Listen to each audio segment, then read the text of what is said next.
오늘은 아나니아의 불편한 미션 다섯 번째로 핍박자에서 전파자로 변했다는 제목으로 함께 말씀을 나누겠습니다. 오늘 말씀은 사도행전 9장 10절에서 21절까지의 말씀입니다. 사도행전 9장 10절에서 21절까지의 말씀 함께 보겠습니다. 그때 다메섹에 아나니아라는 제자가 있더니 주께서 항상 중에 불러 이르시되 아나니아야 하거든 대답하되 주여 내가 여기 있나이다 하니 주께서 이르시되 일어나 길가로 하는 베드로 가서 유다의 집에서 다수 사람 사울이라는 사람을 찾으라. 그가 기도하는 중이라. 그가 아나니아라는 사람이 들어와서 자기에게 안수하여 다시 보게 하는 것을 보았느니라 하시거늘 아나니아가 대답하되 주여 이 사람에 대하여 내가 여러 사람에게 줬사온즉 그가 예루살렘에서 주의 성도에게 정치한 일을 빚었다 하더니 여기서도 주의 이름을 부르는 모든 사람이 그가 갈 권한을 대제사장들에게서 받아내야 하니 주께서 이르시되 가라. 이 사람은 내 이름을 이방인과 국민들과 이스라엘 자손에게 전하기 위하여 택하여 주시라. 그가 내 이름을 위하여 얼마나 고난을 받아야 할 것을 내가 그에게 보이리라 하시니 아나니아가 떠나 집에 들어와서 그에게 안수하여 이르되 형제 사울아 주 내가 오신 길에서 나타나셨던 예수께서 나를 보내 언더로 다시 보게 하시고 성령으로 충만하게 하신다 하니 즉시 사울의 눈에서 비밀 같은 것이 벗어져 다시 보게 되리라. 일어나 세례를 받고 음식을 먹음에 강건하라 하시니라.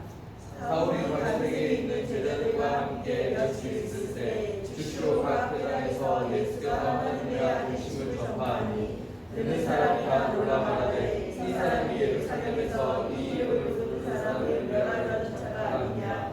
여기 온 것도 그들을 결박하여 대제사장들에게 끌어가고자 하는 게 아니냐 하더라. 아멘. 오늘은 아나니아의 불편한 미션 다섯 번째로 핍박자에서 전파자로라는 제목으로 함께 말씀을 나누도록 하겠습니다. 방금 여러분 읽었던 말씀 속에 20절과 20절에서 21절까지 말씀, 이런 말씀이 있었습니다. 즉시로 각 회당에서 예수가 하나님의 아들이심을 전파하니 듣는 사람이 다 놀라 말하되 이 사람이 예루살렘에서 이 이름을 부르는 사람들을 멸하려 하던 자가 아니냐. 여기 온 것도 그들을 결박하여 대제사장에게 끌고 가려 함이 아니냐 하더라. 사울은 이런 사람이었습니다. 사울은 원래 예수 믿는 사람들을 핍박하는 사람이었습니다. 그런데 그가 하나님을 만나고 난 후에, 예수 그리스도를 만나고 난 후에 그는 포기와 선택의 기로에 있었을 때 포기해야 될 것을 포기하고 선택해야 될 것을 선택하는 사람이었습니다. 오늘 우리가 읽었던 잠깐 말씀 20절에 이런 말씀이 있었습니다. 즉시로 사울은 회심할 때 어떻게 바뀌었는가 하면 즉시로 바뀌었습니다. 즉시로 바뀌는데 무엇을 했는가 하면 즉시로 포기해야 될 것을 포기했습니다. 그리고 즉시로 선택해야 될 것을 선택했습니다. 사울이 이렇게 선택과 포기를 하는 과정에서 어떤 것이 있었는가 하면 바로 예수님이 있었습니다. 그가 예수님을 만난 후에 아나니아가 안수를 하기 전까지 약 3일간 그는 아무것도 보지 못하고 그저 들리는 것만 들으면서 있었습니다. 그리고 아나니아가 안수하고 난 후에 기력을 회복하고 그는 바로 180도로 달라진 삶을 살기 시작합니다. 그가 바로 그 달라진 삶을 선택한 것입니다. 사울의 이 달라진 삶을 표현하는 그 대표적인 예가 바로 즉시로라는 말입니다. 20절에 말씀이 처음 시작하는 단어 이 즉시로라는 단어는 헬라어 에클리시언이라는 말입니다. 그런데 이 에클리시언이라는 말은 그냥 즉시로라는 이 말로 끝나는 것이 아니라 좀 긴 말입니다. 바로 선언하기 시작하다. 그 즉시 선언하기 시작하다. 이 말입니다. 즉 사울은 자기가 예수 그리스도를 구주로 영접하고 그의 삶이 변하고 난 뒤에 그 즉시로 했던 것은 무엇인가 하면 예수님을 전파하는 삶을 살기 시작한 겁니다. 그래서 사울의 삶의 가장 첫 번째 그의 변화에서 일어나는 것은 즉시로 주님의 말씀을 선포하는 사람이 되었습니다. 그리고 그는 그 즉시로란 이 말 속에서 그는 굉장히 많은 변화가 일어났습니다. 이 변화 속에 사울은 많은 것들을 포기해야 했습니다. 그래서 에클리시언이라는 이 말 속에는 사울이 과거에 포기했던 과거들이 다 들어가 있습니다. 그럼 도대체 이 사울은 무엇을 포기했습니까? 그가 포기했던 과거들에 대해서 한번 생각해 보겠습니다. 사울은 먼저 그의 집안의 배경을 포기했습니다. 사울은 어떤 사람이었는가 하면 길기가 다스에서 아주 유력한 집안의 사람이었습니다. 그는 그의 이 굉장히 중요한 집안이라는 배경을 포기했습니다. 사울이 스스로 밝히는 대로 보면 사울은 베냐민 지파 사람입니다. 당시 이 베냐민 지파가 그게 뭐 그렇게 중요하겠나 이렇게 생각할 수 있는데요. 여러분, 베냐민 지파 사람들은 많지 않았습니다. 베냐민 지파가 과거 구약 시대에 거의 모여 살다시피 한 적이 있습니다. 그리고 약 600명의 남자만 남아서 그 남자들을 통해서 새롭게 집안이 일어났습니다.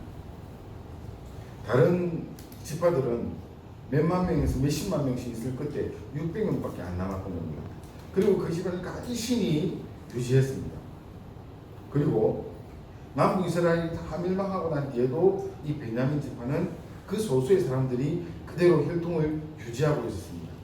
그렇기 때문에 내가 베냐민 지파다 이 말은 굉장한 자부심이 있었을 겁니다. 왜냐하면 아무나 있는 게 아니거든요. 자기들이 그 극소수의 특별한 사람들이라는 말입니다. 아마 우리 안에도 그럴 수 있을 겁니다. 우리가 우리 주변에 흔한 성씨가 아니고 아주 특별한 성씨들, 굉장히 희귀한 성씨들이 있으면 그 성씨가 자기의 성에 대해서 굉장한 자부심을 가지고 아무나 자기들을 볼 수 있는 게 아니고 희귀한 성이기 때문에 굉장히 자기들은 특별한 사람이 아닙니다. 베냐민은 그런 사람이었습니다. 그리고 그 속에 바로 사울이 있었습니다. 그리고 사울이 그냥 단순히 베냐민 지파의 어떤 누구 이 정도가 아니라 그는 굉장히 거기에 중요한 인물이었습니다. 그래서 내가 베냐민 지파의 사람이다 이렇게 이야기하는 것은 굉장한 자부심이 그 속에 내포되어 있습니다. 그런데 사울은 이 자기의 혈통을 포기했습니다. 예수님을 만난 후에 그는 자기의 자부심이 될 수 있는 이 혈통을 포기했던 것입니다. 그 다음에 또 한 가지 포기를 했는데 그것은 바로 가말리알 문화에서 유대교 학자로 커나갈 수 있는 그 소중한 배경을 포기했습니다. 사실 이거 굉장한 거였습니다. 제가 이 말씀을 연구하면서 사울이 포기했던 이 두 가지 도대체 뭐였을까 한번 자세하게 연구를 해봤습니다. 만약에 사울이 회심하지 않고 그냥 가말리알 문화에서 그대로 계속 있었다면 그는 예수님을 만나기 직전에 어떤 사람이었는가 하면 가말리알의 수제자였습니다. 그래서 가말리엘이 가지고 있는 그 많은 배경들을 그대로 받아 누릴 수 있는 사람이었습니다. 그럼 도대체 가말리엘이 어떤 사람인가? 가말리엘은 자기의 조상 중에 힐렐이라는 사람이 있었습니다. 자기 할아버지입니다. 이 힐렐이라는 사람은 얼마나 유명한 사람인가 하면 유대교의 한 학자 집안이고 이 힐렐이라는 이름을 가지고 힐렐 학파가 만들어져 있습니다. 그 정도로 많은 바리새인들이 힐렐 학파 속에서 뭔가 배우고 싶고 그 힐렐 학파가 이야기하는 것들을 추종하고 따르는 그런 사람들이 엄청나게 많은 바로 그 힐렐 학파의 후손입니다. 그리고 일부 학자들은 또 가말리엘의 아버지가 시므온이라는 사실을 가지고 역사적으로 추측해내는 것이 있는데요. 누가복음 2장에 보면 예수님께서 막 태어나시고 난 뒤에 예루살렘 성전으로 할례를 받고 예루살렘 성전으로 가십니다. 거기에 누군가를 만나는데 두 사람을 만나는 거예요. 안나라는 여선지자와 시몬이라는 사람을 만납니다. 근데 이 시몬이 누군가 하면 성경학자들은 바로 가말리엘의 아버지라고 추측합니다. 시몬이 어떤 일을 했는가 하면 예수님께서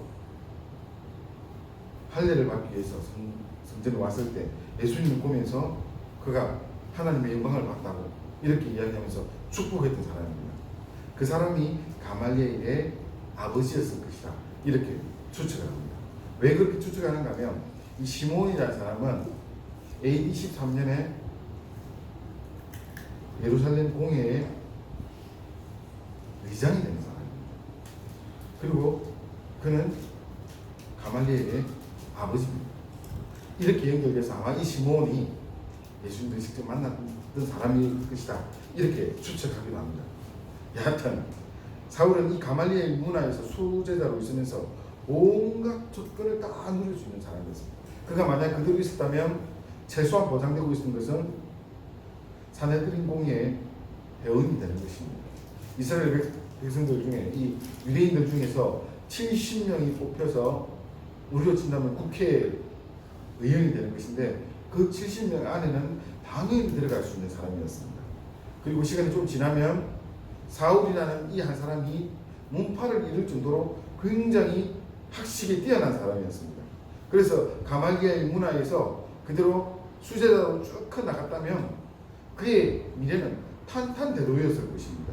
그런데 예수님을 믿는 과정에서 그는 이 모든 것을 즉시 다 포기했습니다. 그리고 사울은 포기한 그것 대신에 바로 또 다른 것을 선택했습니다. 사울은 이렇게 예수님에 대해서 선택하고 그가 포기해야 될 것을 즉시로 행동하는 사람이었습니다. 그럼 도대체 이 사울이 다시 선택했던 것은 무엇입니까?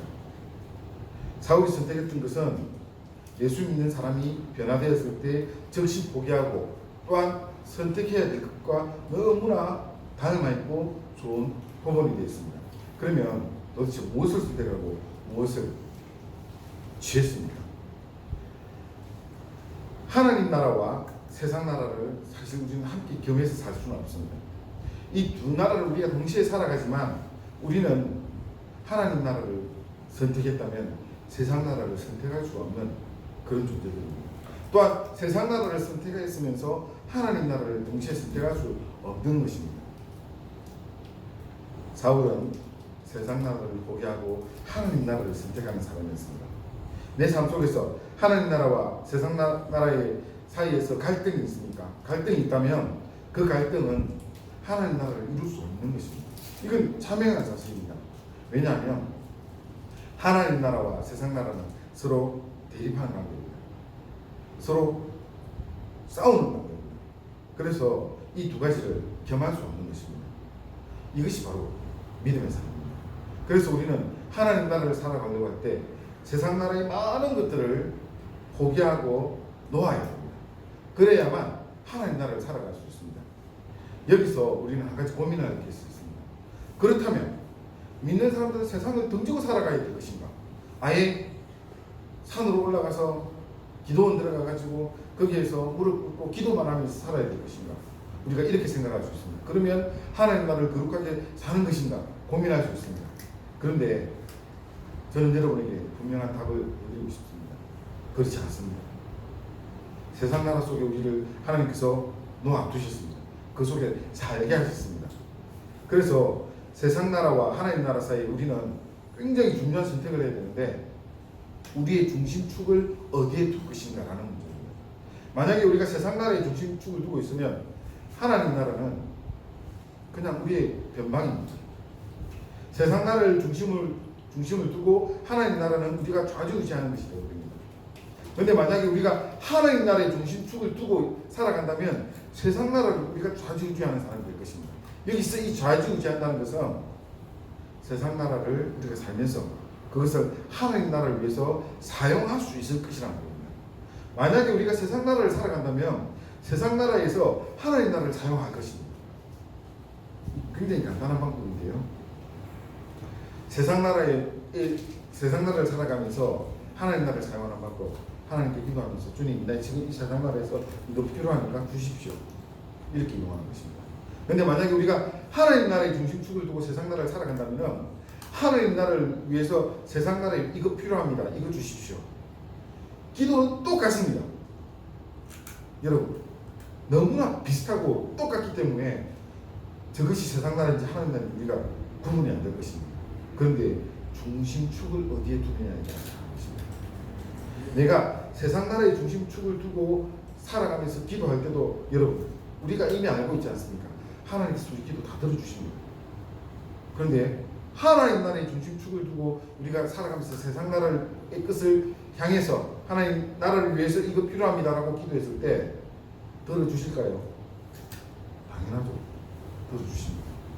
그런데 그것의 파워는 너무너무 다른 것입니다. 바울은 그렇게 살았습니다. 사울은 그렇게 살았습니다. 하나님 나라를 등지고 세상 나라를 살고 있다가 그가 하나님을 알게 되고 난 후에 하나님 나라를 향해서 살아가면서 세상 나라를 던졌습니다. 그러나 그 세상 나라를 던졌다고 완전히 다 끊어버리고 아무것도 없는 것처럼 살지 않았습니다. 제가 몇 가지 예를 들어보겠습니다. 사울은 예수님을 믿게 된 즉시 그가 가지고 있었던 그가 누려야 될 그 모든 배경들을 다 포기했습니다. 버렸습니다. 대신에 그는 과거에 살아왔던 그 모든 배경들을 하나님 나라를 위해서 고스란히 다시 다 사용했습니다. 즉 세상 나라의 축에서 하나님 나라의 축으로 그의 삶의 중심이 옮겨진 것입니다. 옮겨지고 난 후에 그가 하나님 나라의 중심축을 두고 살아갈 때 그가 어떻게 살았는지 한번 보시죠. 먼저 그의 지식을 보면요, 그는 가말리엘 문화에서 수제자로 있을 정도로 굉장히 뛰어난 학문을 가지고 있는 사람이었습니다. 그러다 보니까 그가 하나님 나라로 중심축을 옮기고 난 후에 그는 그의 그 뛰어난 학문을 가지고 예수님은 그리스도라는 사실을 증명하는 데 그대로 사용했습니다. 그의 뛰어난 구약 지식을 가지고 구약에 왜 예언됐던 그 수많은 이야기들이 예수 그리스도를 이야기하는지 분명하게 이야기했습니다. 신약에 있는 거의 대부분의 성경을 이 바울이 썼던 겁니다. 어떻게 그게 가능합니까? 그가 과거에 살아오면서 가져왔던 그 놀라운 뛰어난 지식이 그로 하여금 예수 그리스도를 증명하고 이야기하는 사람으로 바뀌게 만들어주었던 겁니다. 그래서 과거에 자기가 살아왔던 그 삶을 그는 포기했지만 하나님께서 그를 그대로 사용하셨습니다.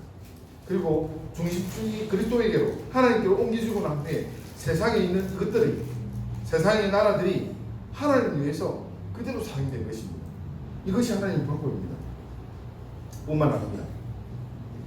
사울의 집안 배경은 세상 나라 속에서 살아갈 때는 유대인들에게 자랑거리가 됐습니다. 나는 베냐민 지파다. 이것이 그에게서 자랑거리가 됐습니다만 그가 하나님 나라로 중심축을 옮기고 난 후에 자기의 이 자랑거리 베냐민 지파라는 이것이 유대인을 전도하는 데 사용되고 있었습니다. 유대인들을 만나서 그들을 설득하고 그들에게 복음을 전하는데 사울의 이 배경이 그대로 활용된 것입니다.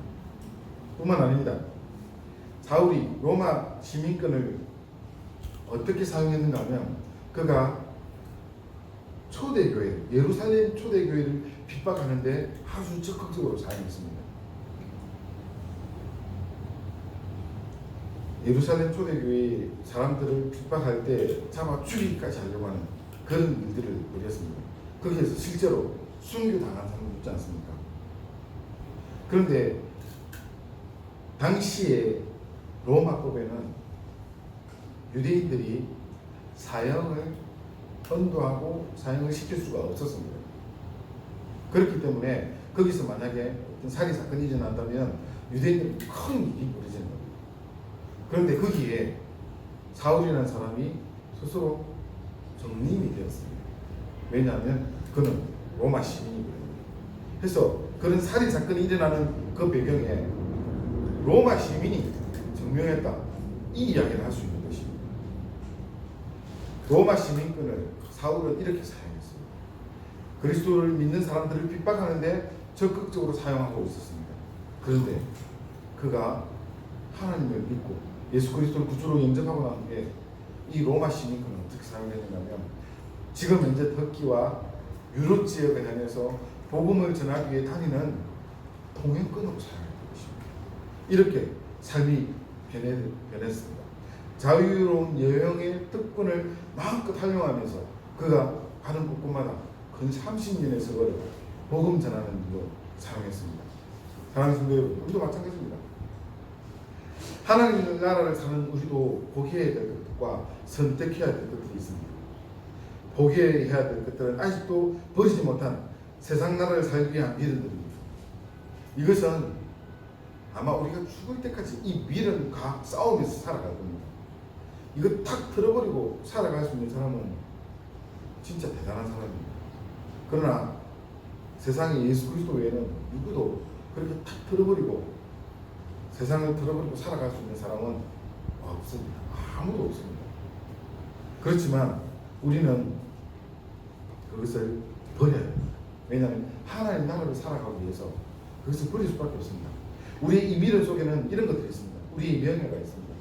내가 지금 이렇게 살면서 적어도 내 정도 되면 이런 걸 할 수 있지, 사람들이 나를 이렇게 볼 수 있지 하는 이런 어떤 나를 향한 명예들이 우리를 이 세상의 유혹 속에 사로잡히게 합니다. 어떤 때는 부입니다. 내가 이 정도 부유해져야지, 나는 이렇게 잘 살아야지, 이런 것들이 우리를 이 세상 속에 부여잡고 있는 것들이 됩니다. 또 어떤 것들은 우리의 욕망 가운데 이런 것들을 세상 속에 부여잡고 있습니다. 그런데 성경은 어떻게 이야기하는가 하면 하나님 나라를 사는 사람들은 이 모든 것을 십자가에 못 박아야 된다고 이야기합니다. 갈라디아서 5장 24절에 이런 말씀이 있습니다. 그리스도 예수의 사람들은 육체와 함께 그 정욕과 탐심을 십자가에 못 박아냅니다. 우리가 그리스도의 사람으로, 믿는 사람으로 이 세상을 살아간다면 우리가 포기해야 될 그것들이 정욕과 탐심, 육체의 이 모든 자랑거리가 십자가에 못 박혀야 되는 것입니다. 이것이 그리스도입니다. 우리의 모든 자랑거리, 우리의 모든 욕망들, 우리의 모든 우리가 가지고 싶은 그 모든 것들이 그리스도의 십자가에 못 박히는 우리 안에 성도들 되기를 주의 이름으로 축원합니다. 사울이 복음을 전한 장소가 있습니다. 사울이 복음을 전한 장소는 바로 회당입니다. 오늘 우리가 읽었던 20절 말씀에 보면 첫 시작이 적시로 각 회당에서 이렇게 시작되고 있습니다. 이 회당에서 복음 전하는 것에 대해서 사복음서에는 이미 여러 번 나타났습니다. 누가 그렇게 하셨는가 하면 예수님께서 회당에서 안식일날 복음 전하셨습니다. 그런데 예수님 다음으로 회당에서 복음을 전한 사람은 바로 이 사울이 처음입니다. 그리고 오늘 우리가 읽은 이 말씀에 사도행전 9장에 처음 나타나는 것입니다. 물론 그 뒤로 사울은 다니면서 유대인의 회당에서 이렇게 복음을 전합니다. 왜냐하면 그의 배경 자체가 가말리엘의 문화에 있었고 또한 그는 스스로 굉장히 뛰어난 유대인이었기 때문에 얼마든지 그것이 가능했습니다. 그의 이 배경을 통해서 이 회당에서 복음 전하는 사람이 되었습니다. 그런데 여러분, 사울에게서 이 회당은 무엇일까요? 사울에서 이 회당은 자기의 과거 속에서 본 것이나 다름없는 아주 친숙한 곳입니다. 그러나 그가 회심하고 난 후에는 다시 돌아가고 싶지 않은 곳이었으리라고 저는 생각합니다. 왜냐하면 회당은 유대교의 상징입니다. 구약의 율법을 배우고 유대교의 예배 그리고 안식일이 지내지는 아주 중요한 장소입니다. 사울에게서 이 회당은 바로 자기 자신이 과거에 포기했던 스스로 포기한 바로 그 상징입니다. 그리고 21절에 등장했던 말씀처럼 듣는 사람들이 다 놀라워 말하되 이 사람이 예루살렘에서 이 이름 부르는 사람들을 멸하려 했던 자가 아니냐. 여기 온 것도 그들을 결박하여 대제사장들에게 끌고 가고자 하냐 아니냐 하더라 라고 이렇게 기록되어 있는 것처럼 사울에 대해서 과거 기준으로 판단하고 사울을 비난하는 바로 그런 곳이 회당입니다. 이런 상황에서 사울이 회당으로 가서 복음을 전한다는 것은 상상을 초월하는 그런 용기가 필요합니다. 그러면 사울은 왜 이런 용기를 낼 수 있었을까요? 사울에게서 자기의 배경 그리고 아마 제가 생각해 볼 때는 가장 피하고 싶었던 장소인 이 회당으로 가서 그가 복음을 전할 수 있었던 것, 그가 예수님께 초점을 맞춘 용기를 냈기 때문에 할 수 있었을 것입니다. 사울이 회심한 후에 회당에서 복음을 전하는 것은 바로 예수님을 전하는 용기를 내었기 때문입니다. 사울에게서 이런 용기가 일어나는 가장 중요한 이유는 예수님이 이 땅에 오신 참 메시아라는 사실을 알았기 때문입니다. 그가 그것을 발견하고 난 후에 예수님에 대해서 그는 놓칠 수 없는 사람이었습니다. 사울에게서 이 예수님이 참 메시아라는 사실은 너무너무 중요한 이유입니다.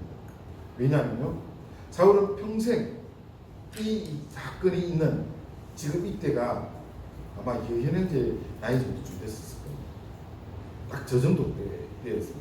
그가 예수님을 이렇게 만나고 난 후에 그가 변화됐는데 어느 정도의 변화가 일어났는가 하면 30세까지 그는 무엇을 하고 살았습니까? 평생에 그는 온 힘을 다해서 유대교를 신봉하는 사람이었습니다. 그가 스스로 말할 때 이렇게 이야기합니다. 나보다 영접자가 많은 사람들보다 더 열심히 유대교를 신봉했다, 이렇게 이야기했던 사람입니다. 그런데 그가 변했습니다. 변할 때 그가 거기에 그렇게 신봉해왔던, 온 힘을 다해서 신봉해왔던 이 유대교를 그가 왜 그렇게 신봉해왔는가 하면 유대교에 참 진리가 있다고 그렇게 믿었기 때문입니다. 30세까지 그렇게 살아왔던 사람입니다.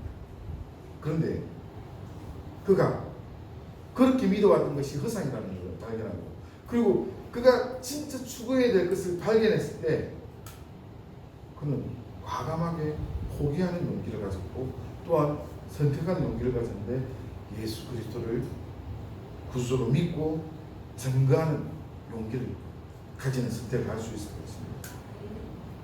사랑하는 성도 여러분, 예수님은 참 진리라는 사실이 예수님의 십자가의 구속 속에서 분명히 보여집니다. 예수님께서 우리를 위해서 피 흘려 주셨습니다. 십자가를 지셔서, 그리고 그 사실을 이 온 인류를 향해서 내가 너를 위하여서, 너희를 위하여서 죽었고 너희들이 그것을 나를 믿는다면 영생을 얻게 될 것이다, 이 사실을 우리에게 말씀하셨고, 정말 놀랍게도 이 인류의 수억에 달하는 사람들이, 수십억에 달하는 사람들이 그 사실을 믿고 있습니다. 믿고 영생의 길을 걸어가고 있습니다. 그렇기 때문에 이 십자가와 구속을 통해서 이것이 분명히 진리라는 사실을 우리가 알 수가 있습니다. 예수님은 십자가를 어떻게 지셨습니까? 우리를 위해서 한없이 낮아졌습니다. 예수님의 십자가는 낮아짐의 표본입니다. 주님께서 십자가를 지실 때 어떤 분이었는가 하면 그는 하나님이셨습니다. 이 온 우주 만물을 창조하신 그 하나님의 본체십니다. 그럼에도 불구하고 자기의 창조물인 우리 인간을 몸에 입고 우리에게 오셔서 우리를 위하여서 죄인 되어 주셨습니다. 그리고 십자가를 지시고 죽으셨습니다. 그 저와 여러분이 그 주님의 길을 따라가기 위해서, 따라가는 그 길을 만들기 위해서 주님께서는 죽으시고 또한 부활하셨습니다. 그래서 예수 그리스도를 구주로 믿는 우리는 예수님의 십자가와 함께 죽었고 그 십자가와 함께 부활하여서 그 십자가와 함께 주님께로 가는 것입니다. 그 길을 우리에게 내주셨습니다. 바울은 이것을 보았습니다. 자기가 과거에 유대교를 다른 영접자들보다 더 열심히 신봉하면서 온 힘을 다해서 자기의 행동으로 구원을 이루어가려고 했다가 예수 그리스도를 통하여서 이 모든 것이 단번에 그 십자가의 은혜로 이루어졌다는 사실을 알고 난 후에 그는 과거에 가졌던 그 모든 것들을 성경에 바울의 표현대로 한다면 배설물처럼 버린 것입니다. 그리고 예수의 십자가, 그것을 그의 온 생애를 다해서 붙들고 따라간 것입니다. 이것이 바로 그의 용기입니다. 그리고 자기만 붙들고 따라간 것이 아니라 오늘 우리가 이 말씀에 있는 것처럼 적시로 각 회당에서 예수님을 전하기 시작한 것입니다. 이것이 바로 선택의 용기입니다. 우리가 우리의 생애를 살아갈 때 사울의 과거와 같은 회당이 우리에게로 반드시 있을 것입니다. 그리고 그곳에 우리는 복음을 들고 갈 용기가 필요합니다. 우리에게서 사울의 과거와 같은 이 회당은 예수님을 알기 전에 우리의 상태를 말하는 겁니다. 그것은 우리가 예수님을 알기 전에 우리의 살아왔던 그 모든 삶을 다 이야기하는 겁니다. 여기서 저는 교회 다닐 때 라고 이야기하지 않습니다. 예수님을 알기 전과 알고 난 후로 나눠 놓습니다. 아마 교회를 다니면 이 모든 문제가 다 해결될 것이다 이렇게 생각하기 쉬운데요, 사실 절대 그럴 수가 없습니다. 교회는 예수 안 믿는 사람도 다닐 수 있습니다. 그리고 실제로 예수 안 믿는 사람도 다닙니다. 예수 믿느냐 믿지 않느냐 이것으로 갈려 있습니다. 예수 믿는 사람들은 그 믿음으로 인하여서 과거에 자기가 예수 믿기 전에 사울의 과거의 회당 같은 곳을 알 수 있습니다. 내가 예수 믿기 전에 난 저렇게 했지, 우리가 알 수 있습니다. 예수 믿고 난 후에 과거의 회당을 바라보면서 우리는 다시 돌아가고 싶지 않은 그런 곳이 되어 있을 것입니다. 예수 믿지 않으면 그건 모릅니다. 내가 여전히 과거의 회당 같은, 사울에게서 그 과거의 회당 같은 곳에 살아가고 있기 때문에 자기가 이것을 떠나야 되는지 말아야 되는지, 이것이 나쁜 건지 좋은 건지, 이것이 예수님과 함께 하나님 나라로 가는데 이것이 방해가 되는지 안 되는지 모릅니다. 그런데 예수 그리스도를 믿고 예수 그리스도를 구주로 알아서 그의 삶을 살아가기 시작한다면 사울의 회당 같은 이 과거의 모습들은 우리에게서 단절되고 버려야 될 것입니다라는 것을 분명히 알 수 있습니다. 그러면 도대체 어떤 것을 그렇게 볼 수 있습니까? 예수 믿는 사람에게서, 예수 믿게 된 사람에게서 과거와 현재, 미래가 이렇게 달라질 수 있습니다. 어쩌면 그것은 과거에 내가 예수님 알기 전에 이런 삶일 수 있습니다. 먼저 삶의 습관일 수 있습니다. 이것은 가치관이라고 볼 수 있는데요, 예전에 내가 가졌던 그리스도를 통해서 새로운 인격으로 변하기 전에 가치관과 예수님을 믿고 난 후에 변화된 가치관은 분명히 다릅니다. 굉장히 많이 변화가 일어납니다. 이것은 내가 막 변하려고 해서 변해지는 것이 아니고요, 주님께서 우리에게 임재하실 때, 성령께서 우리를 사로잡으실 때 우리는 이것이 변해버립니다. 내가 저걸 따라가야지 해서 따라가지는 것이 아니고요, 우리의 생각과 마음을 지키시는 주님께서 우리에게 임재하실 때, 성령께서 우리를 사로잡으실 때 우리는 이것이 그냥 뜯어 고쳐져 버리는 거예요. 내가 뜯어 고치려고 해서 되는 것이 아니에요. 이게 그냥 뜯어 고쳐져 버리는 거예요. 그런데 문제는 뜯어 고치고 난 후에 우리는 또다시 잘 돌아가지고 옛날로 가보고 싶은 것 반드시 생깁니다. 여러분, 제가 여러분에게 안심하라고 말씀드리고 싶은데요, 이거 삐딱해집니다. 다 그렇게 됩니다. 그래서 내가 이렇게 가면 내가 예수 믿나 안 믿나 이런 고민할 수 있는데 걱정하지 마십시오. 우리는 예수 믿는 사람입니다. 단 문제가 뭔가 하면 이 세상 유혹에서 너무 쉽게 빠져버립니다. 거기 자꾸 들락날락 하고 싶어집니다. 그런데 성령께서 우리를 뜯어 고쳐놨는데 우리가 스스로 다시 뜯어 고칩니다. 옛날에 더 좋았는데요 하고 막 가고 싶어하는 사람들이 너무나 많이 있습니다. 그것이 사울이 버렸던 과거의 회당입니다. 우리에게서 과거, 예수님을 알기 전에 옛날에 있었던 그것 좋지, 그것으로 살고 싶지 하는 선택되는 그런 것들, 바로 이것이 과거의 회당입니다. 그것만 있지 않습니다. 또 참 어려운 문제가 있는데요, 그것은 바로 사람들입니다. 내가 예수 믿기 전과 예수 믿은 후에 사람들이 똑같습니다. 예수 믿기 전에 사람들과 내가 대하고 있었는데 예수 믿고 난 후에 나의 가치관, 나의 생각이 싹 바뀌었는데 그 사람들은, 과거에 있던 사람들은 나를 예수 믿는 사람으로 보지 않습니다. 예전의 나나 지금의 나나 똑같이 보고 있습니다. 그 사람들 사이에서 나는 살아가야 됩니다. 이것이 또한 우리에게서 무척 힘든 문제입니다. 왜냐하면 과거에 내가 알고 있던 친구나 회사 가족들, 동료들 이런 사람들이 나를 예수 믿는 사람으로 인정하는 그 과정들이 굉장히 어렵거든요. 학교나 직장이나 이런 데 가가지고 거기 있는 사람들과 함께 어울리면서 이 사람들이 믿지 않는 사람들 우리를 시험하는 가장 쉬운 방법이 이겁니다. 한잔 해라. 내가 하는 어떤 장로도 피는데 실제로 이렇게 합니다. 저도 그 이야기 많이 들어봤거든요. 제가 군종으로 있을 때도, 군종이면 여러분 뭔지 아시죠? 군종으로 있으면서도 중대장한테서 술잔을 받았어야 됐고요. 그리고 함께 있는 고참들에게서 술잔을 받아서 그 앞에 두고 버텨야 하는 그런 일들이 정말 많았습니다. 그래서 저도 여러분의 삶을 조금은 압니다. 어렵습니다. 그리고 옛날에 그렇게 해봤으면 그거 재밌습니다. 그렇게 가기가 쉽습니다.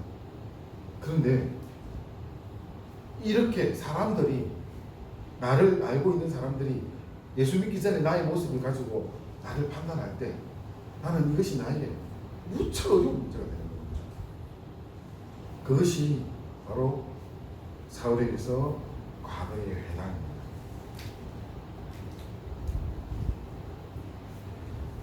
장소도 그럴 수 있습니다. 옛날에 내가 이렇게 막 살았는데 그 장소로 돌아갔을 때 거기에 나의 옛날이 다 드러납니다. 과거의 추억이 드러납니다. 옛날에 내가 한가닥 했었지. 여튼 그 장소로 가면 예수 믿기 전에 모습이 나도 모르게 막 드러날 수가 있습니다. 사랑하는 성도 여러분, 그런데요, 참 희한하게도 공통점이 하나 있습니다. 뭔가 하면 사울의 회당 같은 곳이 우리에게는 바로 그곳에 예수님은 없었습니다.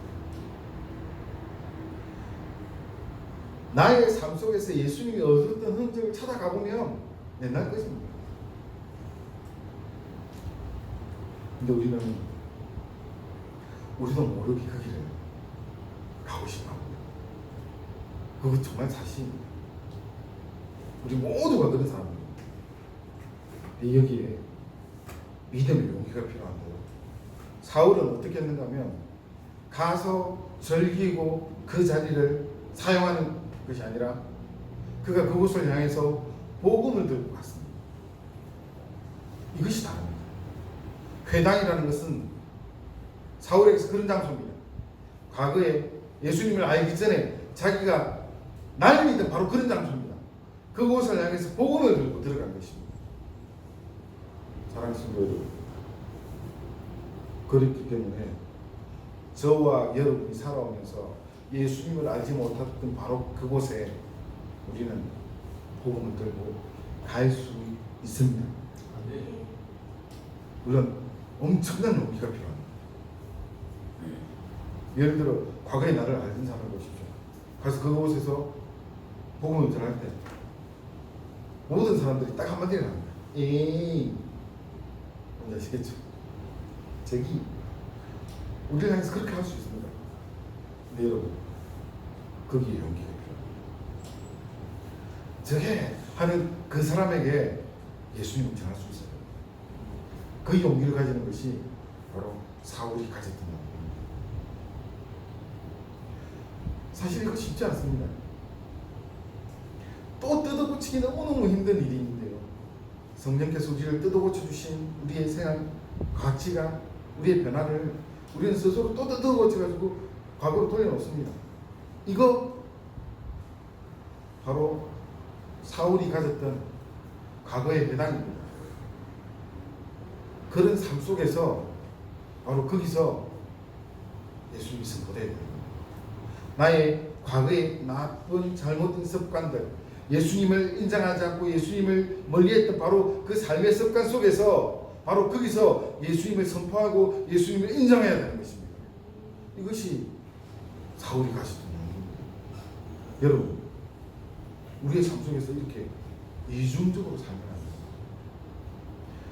내가 과거에 예수님을 알지 못하고 내 마음대로 살았던 그 속에서도 우리가 그 속으로 몰려 들어가는 한이 있더라도 거기서도 예수님을 선포합시다.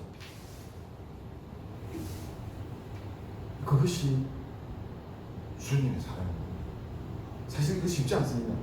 제가 지금 이렇게 말씀드리면서도 나는 그렇게 할 수 있을까 생각을 합니다.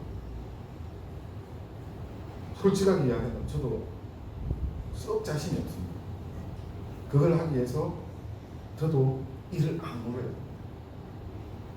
하나님 앞에서 절절히면서 제발 살려달라고 저는 그렇게 기도합니다. 과거의 습관들, 하나님 앞에서 범죄하는 것들 끊어내기 위해서 전 정말 그렇게 합니다. 정말 부끄럽지만 제가 하나님 앞에서 매달려서 제발 살려달라고 저는 그렇게 기도합니다. 그렇게 해서 간신히 일어납니다. 그곳에서 하나님을 선포합니다. 얼마나 어려운데요. 그래서 이게 얼마나 어려운 문제인지 압니다. 사랑하는 성도 여러분, 여러분의 과거에 예수님을 알지 못했던 그 가치관 속에서도 주님을 선포합시다. 여러분 자신을 위해서 해야 하는 것입니다. 나의 과거에 이렇게 살아왔던 그 순간 그곳에서 주님을 인정하는 것입니다. 하나님께서 그곳에 계시다는 것을 인정하는 것입니다. 그리고 나는 주의 백성이라는 사실을 선포하는 것입니다. 그 자리에서 빠져나오는 용기를 가지는 것입니다. 이것이 바로 사울이 과거의 회당 정말 가기 싫은 바로 그곳으로 가서 주의 복음을 전파하는 것입니다. 우리 그런 용기가 필요합니다. 사랑하는 성도 여러분, 우리 그것과 싸웁시다. 그렇게 싸워갑시다. 그래서 우리의 삶 가운데 하나님의 나라가 온전히 선포될 수 있도록 합시다. 그것이 그리스도입니다. 기도하겠습니다.